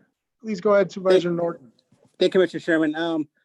Is Dr. Topol on the line? I have a few questions on the sheet that he handed us about the cuts that you have to make. And my first question would be, you had to make these cuts. The people who want this amendment didn't make the cuts. That's my first question, correct? Yes, that's correct. Second question, are the cuts that you have in wages and fringe benefits, is that due to the anticipation of not having a full staff full year? That's my second question. Yes, part of balancing the budget with 1.5 million less is to use what has been an average of unexpended salary and fringe, which is about $500,000. So that's part of what we're using. Yes. Okay. Could you explain a little bit more about the revenue cuts? I mean, I know you explained a little bit to me and others about how the auditors don't want to have to be part of the budget, but could you explain that part of the cuts that you have on the sheet? Yes. There's monies that come to us into the next budget year or later from the federal and state government because it takes them that long to decide what they're going to pay. And the auditors have told us that they don't want us to budget those monies when they come in because they are an uncertain amount of money. They're not monies that the state or feds tell us, hey, next year we're going to fund you X amount of dollars. They're generated because we do a lot of work and we get paid supplemental payments based on the amount of work that we do. And it's about an 18-month process before the money comes back to us, but we don't have a dollar for dollar understanding of what they're going to pay. So the auditors said, please don't budget that because it's not a some certain amount of money. So we've been reluctant to do that. That amount of money can range from about $1 million to $1.5 million. And that is problematic. So what we're doing in order to comply with the $1.5 million reduction would be to do exactly what the auditors don't want us to do in some cases, is to use some of the monies that we expect to come in from what our service from a year and a half ago, and to use some of that money based on a 3-year average to apply. Budget thing. Oh, okay. But I'm listening and I'm going to talk. Please go ahead, Director Topol. Oh, wait, and I have one last couple things, Mr. Chairman. The anticipated, you have down $415,000 in operational and cuts. Can you be more specific of where they would be? Director Topol? Okay, I'm sorry. I've been having terrible video and audio connections. Can you hear me now? Yes, we can hear you well. Okay, I am so sorry about that. First of all, I'll address that question, but I want to let you know there is no alcohol on this premises. I am a non-drinker. I heard that people were surmising earlier that I was potentially under the influence. I want to make it clear that that is not the case, nor is what you see behind me any kind of liquor bottle. It is actually a lighthouse made from stained glass. So I really want to put that question to rest. So let me just say, Mr. Norton said that, yes, we had to make cuts to come up with part of this 1.5 million. It actually totaled 665,000. Actually, I'm sorry, his amount was correct. We are decreasing specialty psychiatric hospital placements for mentally ill folks by $100,000. We're going to reduce group home placements for mentally ill individuals by $100,000. We're going to reduce supervised visitation for child welfare families by $100,000. We're going to reduce family training skills programming by $100,000, and we're going to reduce some opioid treatment service by $25,000. Those were areas where we thought we had sufficient funding that we should be able to serve clients and still not go over budget. One thing I just want to say real quick is that we have to budget for what we think we are going to need for next year. We would be poor budgeters if we didn't budget for what we thought we were going to need.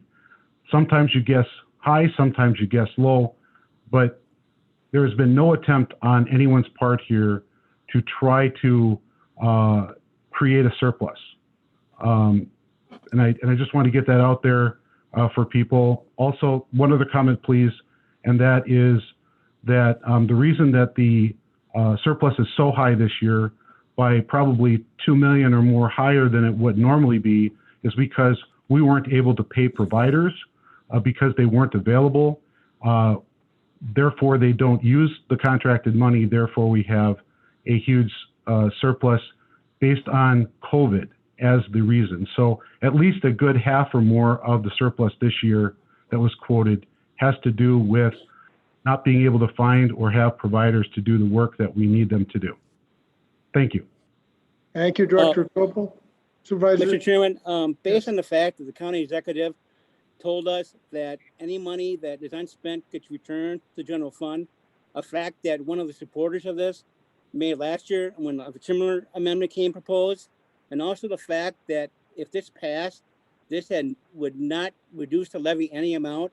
I encourage to defeat this amendment, and I also encourage those who don't understand the human services budget process to come when we have the human services budget hearings next year and better understand it. So I do encourage people to vote down this amendment. Thank you.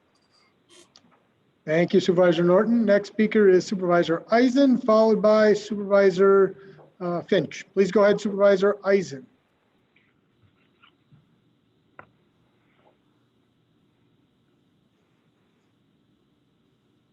If you could unmute your mic, Supervisor Eisen. There we go. Oh, I want to thank you very much, Mr. Chairman, for bringing up my number. And I'm pleased to see that someone has gone back to last year's budget session and followed through on what I had introduced at that time with the surpluses in human services. But what I'd like to just point out at this time, and what I have heard reinforces my original premise at the commencement of our budget session, that the COVID factor and emergency was not addressed sufficiently in the budget. But what I'd like to present as a technical issue is on this resolution page on line 17 and 18. Those objects are on page 391, not 392. You are absolutely correct. I was going to bring that up as well, Supervisor Eisen, so thank you. With that, I'll rest because I think I said enough. Thank you, Supervisor Eisen. So just for clarification, because he is absolutely correct, on line 17 and 18 of the amendment, it says page 392. For each of those lines, it's actually page 391. So thank you, Supervisor Eisen. Next speaker is Supervisor Finch, followed by Supervisor Gabbard. Please go ahead, Supervisor Finch.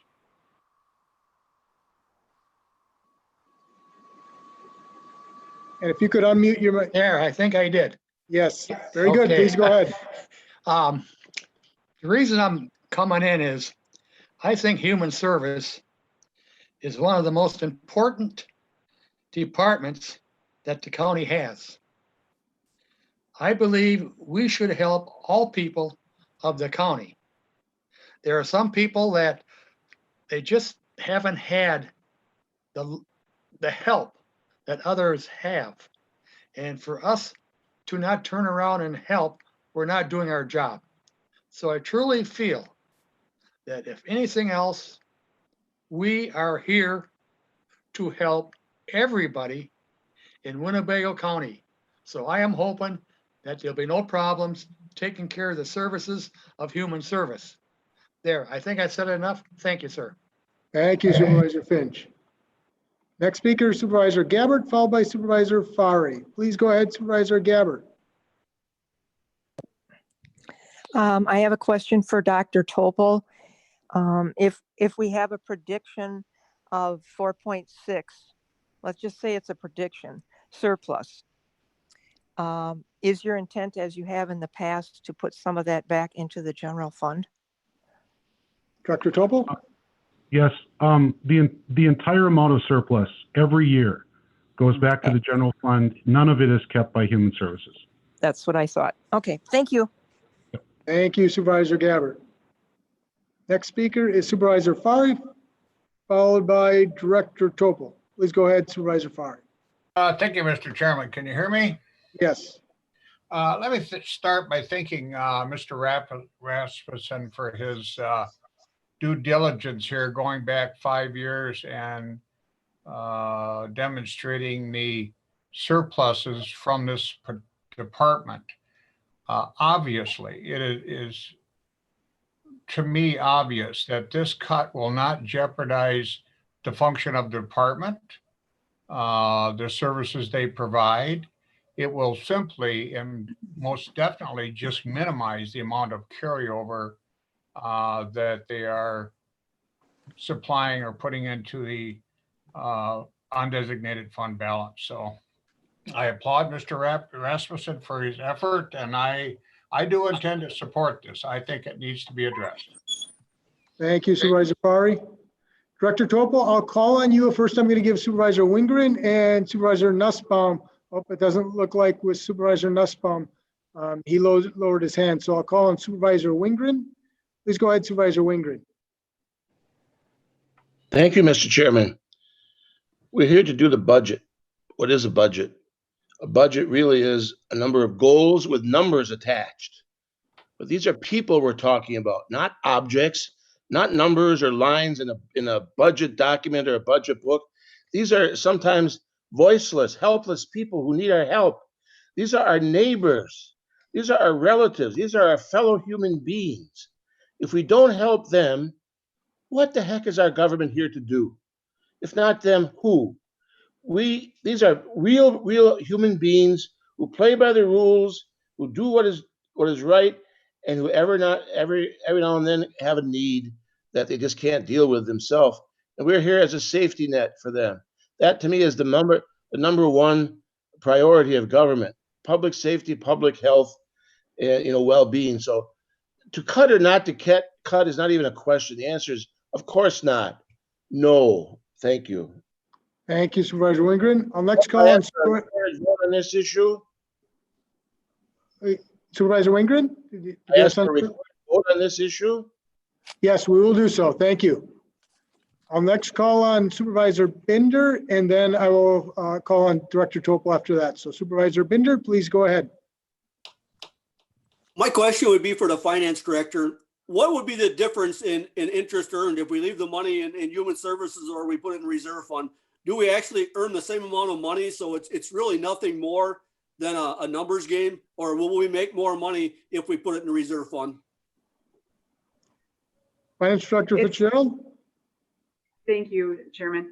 It's the same interest rate. I mean, it's the monies that we have sitting in our accounts at the time. So wherever we have it earmarked to really doesn't matter. It's sitting in our cash for that. So we really aren't going to save anything. So why would we want to move it? I guess that would be my point. Thank you. Thank you, Supervisor Binder. I'll next call on Director Topol. Please go ahead, Director Topol. Thank you. I'm sorry that you didn't hear my comments at the beginning of the meeting. I just wanted to say that for those people who weren't at the meeting yesterday, that there is a plan in place for reducing the surpluses over the next 3 years. And that plan is for, can you hear me? Yes, we can hear you. Okay. Please go ahead. Okay, so you're gonna do that and then we're almost done. The plan for the next 3 years is to reduce, is to not provide any additional tax levy for the next 3 years for my budget. What that in fact does is cause me to have to find around $800,000 worth of cost savings or reductions in order to comply with that. If we do that for 3 years, the end result is $2.4 million of cuts or finding additional revenue that I'll have to make. So the goal is to reduce the surplus to as close to zero as possible. Even if you turn this amendment down, there's still a plan in place to reduce the surplus over the next 3 years. And I just want to make sure that those people who weren't there yesterday heard that. Thank you, Director Topol. I'll next call on Supervisor Rasmussen. Please go ahead, Supervisor Rasmussen. Thank you, Mr. Chairman. I want to repeat again what I said a couple times. This in no way is intended to cut any service. That's all I heard now is about all these services are going to be cut. All this does is cut that $3 million average surplus in half. It's still there. There's still a surplus. In no way am I proposing cutting any services to that department. The line items that were on the sheet there were not done by me. All I proposed was the $1.5 million to cut that surplus in half. I just want to make that very clear. Thank you. Thank you, Supervisor Rasmussen. I don't want to remove it. Seeing no other call-ins, we'll go to, oh, I have one more call-in, Supervisor Finch. Please go ahead, Supervisor Finch. And if you could unmute your mic. Yeah, thank you, Your mic is Mr. open. Chair. Mr. Rasmussen is right to a point, but I've seen many times in my years of service where it's cut. And yeah, it'll be brought back when you need it. Well, guess what? It don't get brought back. So right now, everything is good. Why anybody, and I repeat, why anybody would want to take the chance of hurting somebody that needs the help, I don't understand why. So I am hoping that the county board leaves the money and the stuff, the program as is, because we're here to help the citizens of Winnebago County. So I hope I get my way. Thank you, Mr. Chairman. Thank you, Supervisor Finch. Next speaker is Supervisor Eisen. Please go ahead, Supervisor Eisen. Thank you, Mr. Chairman. I call for a recorded vote. Absolutely. We will make sure we do that on both your request as well as Supervisor Wingren. Seeing no other call-ins, we will go to a vote. And as requested by Supervisor Wingren and Supervisor Eisen, we will do a roll call vote. So we'll have the county clerk call the roll and the votes. And just so everyone is clear, for any of these amendments, it's a simple majority.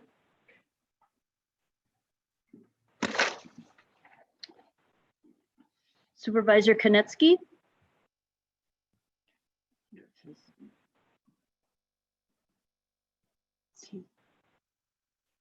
Make sure he's unmuted. On the phone. Yeah, is he on there? Hi. You hear me? Yep. Okay, great. Thank you, Supervisor. Okay, aye. Yes. Supervisor Brunn, Aye. Orchard, Nay. Eisen, Aye. Ramos, Dufferding, Aye. Lenz, No. Newhoff. Don't believe she's there. Nussbaum, Aye. Spellman, No. Albrecht, Aye. Gabbert, Supervisor Gabbert, No. Supervisor Bender, No. Supervisor Conrad, No. Supervisor Shorsey, Aye. Supervisor Belante. Is she there? Supervisor Gordon, No. Supervisor Wingren, No. Lautenschlager, Supervisor Lautenschlager, No. Supervisor Norton, No. Supervisor Warnke, No. Supervisor Zelmer, No. Supervisor Skellinger, No. Supervisor Buck, No. Supervisor Powers, No. Supervisor Locke, no. Supervisor Cox,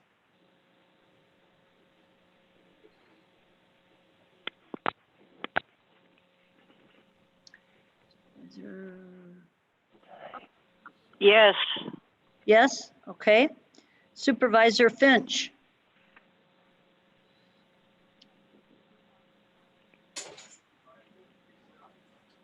Supervisor Finch, that was a no?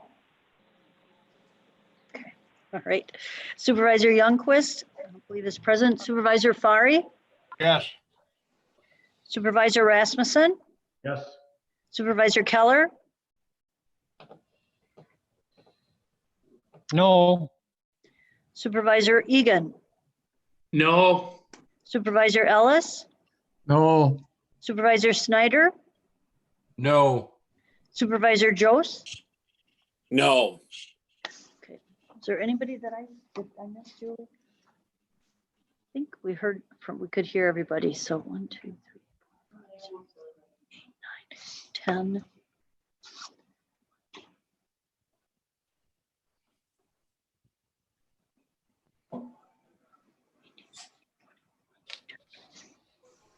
Ten to 23? Okay. 10 to 20.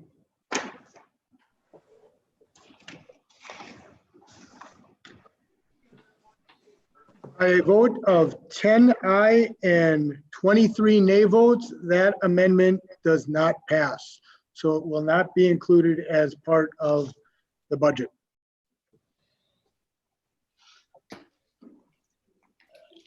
So moving on to the final amendment for this afternoon. That's amendment number 202004. Expend $2,865,000 of the general fund balance to pay in full the outstanding principal of the callable 2012C and 2014A bond issues. For that, I'll call on Supervisor Fari. Thank you, Mr. Chairman. I move for approval of 2020-004. Second. There's a motion and a second. Please go ahead, Supervisor Fari. Thank you, Mr. Chairman. This is simply an effort on hopefully all of our parts to provide some property tax relief to the residents of this county, specifically next year, I would think. In addition to that, it's hoped that future bonding can be taken directly from the undesignated fund balance to cover some of that, to reduce our debt and the responsibility of the taxpayers to pay for that debt. I would remind the board that we currently have a projected fund balance of over $10 million of the board's approved policy from last year. So that's what I'm tapping into, and hopefully we'll have your support. Thank you. Thank you, Supervisor Fari. We did have a motion and a second, so we'll open up for discussion. I see several call-ins. First, I'll call on Supervisor Snyder, followed by Supervisor Brunn. Please go ahead, Supervisor Snyder. Thank you, Mr. Chairman. Supervisor Fari, is there a reason why you did not include or substitute Series 2010C in that? That's only 388,000 projected debt. However, it's still old and very high interest. I'm told by Vicki that was not callable at this time, and we could not pay it off. Okay, that answers my question. Thank you. You're welcome. Thank you, Supervisor Snyder. Next, I'll call on Supervisor Brunn, followed by Supervisor Rasmussen. Please go ahead, Supervisor Brunn. I'm just asking if you would mute everybody. The sound has gotten bad since the last vote. Thank you. Very good. Everyone's mics are muted. At times, individuals open their mics. I do work to close those as I see them come back online. I'll certainly do the best I can, because I do notice that at times where the mics get open even after we've closed them. So appreciate the reminder for all of us, Supervisor Brunn. If you could all please keep your mic muted until called upon, I would appreciate it. Thanks again, Supervisor Brunn. Next speaker is Supervisor Rasmussen, followed by Supervisor Joas. Please go ahead, Supervisor Rasmussen. Thank you, Mr. Chairman. Just as a reminder, when we had on the board floor for the 11.5 million for bonding, this was the plan to bond this year because of the historically low rates, and then pay off these callable bonds next year and apply balance to those capital projects. So this reaffirms that. I'll be supporting this. It just gets it in the works then. So thank you. Thank you, Supervisor Rasmussen. Next speaker is Supervisor Joas, followed by Supervisor Shorsey. Please go ahead, Supervisor Joas. Thank you, Mr. Chairman. I would just like to thank Supervisor Fari for bringing this amendment forward, and I intend to fully support it. Thank you. Thank you, Supervisor Joas. Next, I will call on Supervisor Powers. Please go ahead, Supervisor Powers. Thank you, Mr. Chairman. And this may be a question for Vicki, I'm not sure. Is there any penalty to paying these off early? No, I'll call on Director there's- Fitzgerald. Yeah, no, there is no penalty for paying those off early. It's the 2012 and the 2014 are the only callable ones. Just to answer the other question, the 2010 one is actually a loan for the housing authority. So that's something that will be paid off this next year by them. So that's why we would not be paying that off. Thanks for the clarification, Director Fitzgerald, and thank you, Supervisor Powers. Next speaker is Supervisor Defferting. Please go ahead, Supervisor Defferting. Thank you, Mr. Chair. I appreciate Supervisor Fari's due diligence on this as well. I think it's desperately needed in a time like this. I fully support it, and that's all I have. Thank you. Thank you, Supervisor Defferting. Seeing no other call-ins, we'll go to a vote. We'll first, as we've done with others, attempt to do a voice vote on this. And if there's any question, we would then go to a roll call vote. So it's on amendment number 220004. Expend $2,865,000 of the general fund balance to pay in full the outstanding principal of the callable 2012C and 2014A bond issues. We'll do a voice vote. All those in favor say aye. Aye. Aye.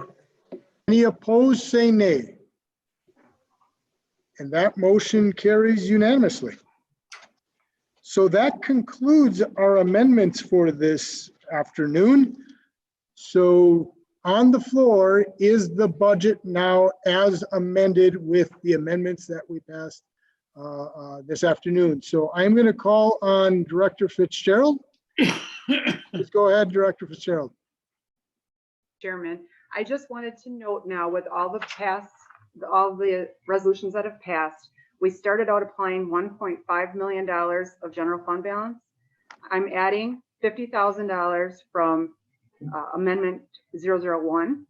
I'm adding $250,000 from Amendment 002, and I'm adding $2,865,000 from Amendment 004. With all of that being said, I will be then applying $4,665,000 of general fund balance, along with the other fund balances that we are applying to stay within levy limits. So I just want to make sure you all knew that. Thank you, Director Fitzgerald. I certainly know that the whole board would want to know that. Thank you. So I'll next call on Supervisor Fari. Please go ahead, Supervisor Fari. Mr. Chairman, is a motion in order to approve the budget as amended?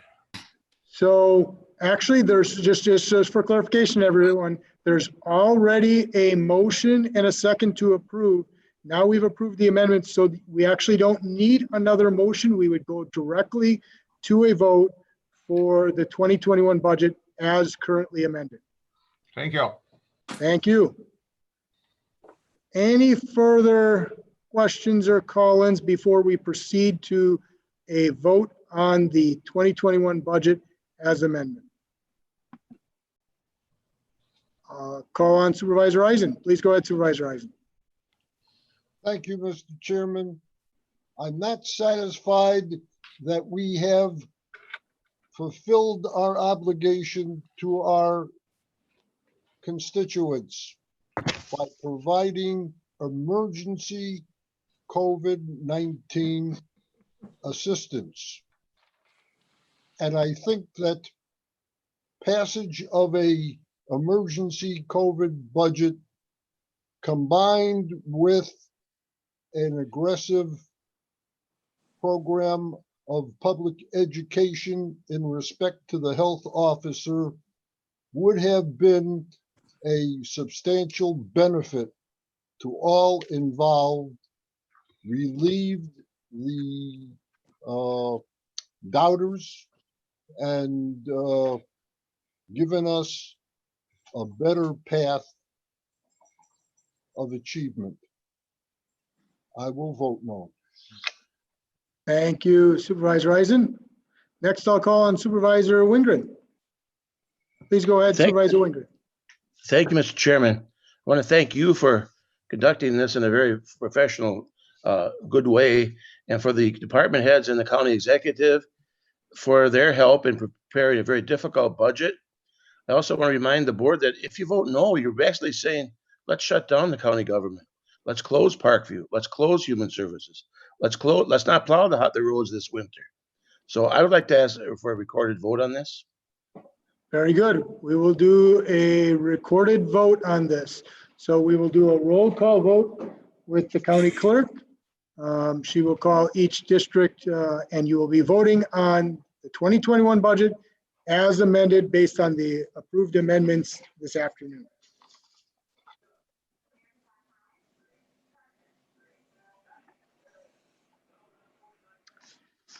Supervisor Kanetsky.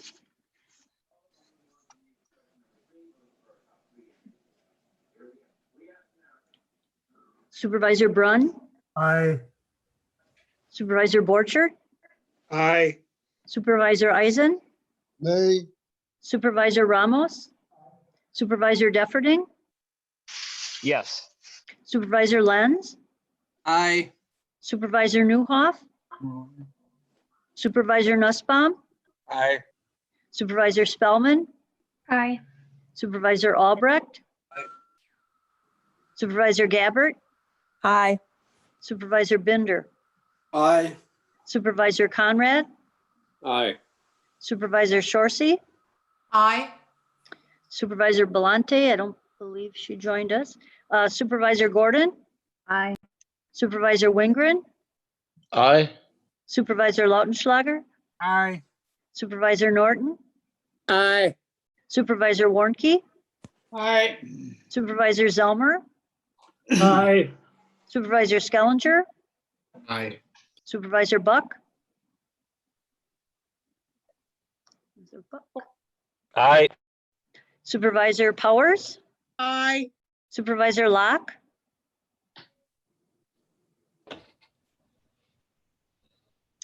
Supervisor Cox. Bert Locke, that was aye. Oh, okay. Thank you, Susan. Supervisor Cox.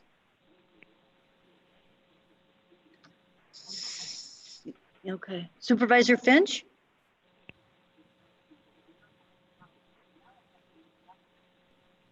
Supervisor Youngquist. She's got, that's right. Sorry. Supervisor Fari. Aye. Supervisor Rasmussen. Aye. Supervisor Keller. Aye. Supervisor Egan. Aye. Supervisor Ellis. Aye. Supervisor Snyder. Aye. Supervisor Jose. Aye. All right.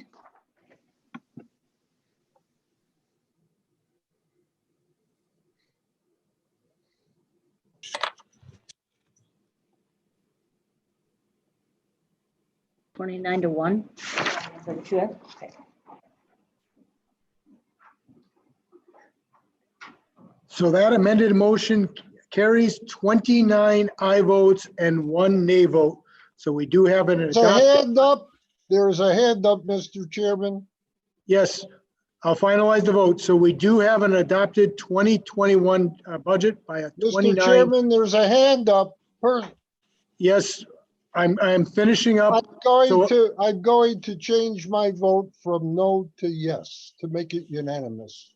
Okay, very good. So by a unanimous vote, the adopted 2021 budget as we amended tonight is unanimously approved, 30 votes to 0. Supervisor Wingren, is your hand up or was that from previously? That's previous. Very good. Thank you, Supervisor Wingren. Supervisor Powers, is your hand up or is that from previously? Just want to thank Supervisor Eisen for making this a unanimous vote. Thank you, Paul. Thank you, Supervisor Powers. Seeing no other call-ins, I too just want to thank the entire county board for your entire involvement over these last 3 days. It's a challenging environment for all of us, but I think it went quite well. I really do, and there was active participation by all involved. I want to again thank County Executive Harris for the budget he's put forth. I want to make sure to thank the county clerk and frankly, all the county clerk staff for all their involvement during this whole process. I can assure you there's so much that they do also, not just during this meeting, but behind the scenes that is so critical to this procedure. So certainly, yes, sir. See everyone to them. I also want to make sure to thank the Corporation Council for her involvement, the Finance Director, Vicki Fitzgerald, for all her involvement throughout this process. And she was very pivotal in being involved in terms of the process with the amendments. So there were a number of folks involved, but she deserves a lot of credit for that, certainly. I also want to thank the IT staff for all their involvement during these meetings. As you all can understand, it's not easy, and they do a lot of things for us behind the scenes to make this as smooth as possible. I hope, I know I missed some individuals, and that's, like I've said before, never my intention. But I truly appreciate everyone who's been involved in this budget process. Take a bow yourself. Well, thank you very much, Supervisor Kanetsky. I appreciate that. Very kind of you. Is there anything else from any other supervisor before we do a motion to adjourn? Seeing none, I'll call on Supervisor Albrecht for a motion to adjourn to November 17th. Supervisor Albrecht? Move we adjourn till November 17th. Second. There's a motion and a second to adjourn to November 17th. All those in favor say aye. Aye. Any opposed, Aye. say nay. We are adjourned. Thank you all again. Have a Thank you. wonderful evening. Excellent job. Okay, I get it.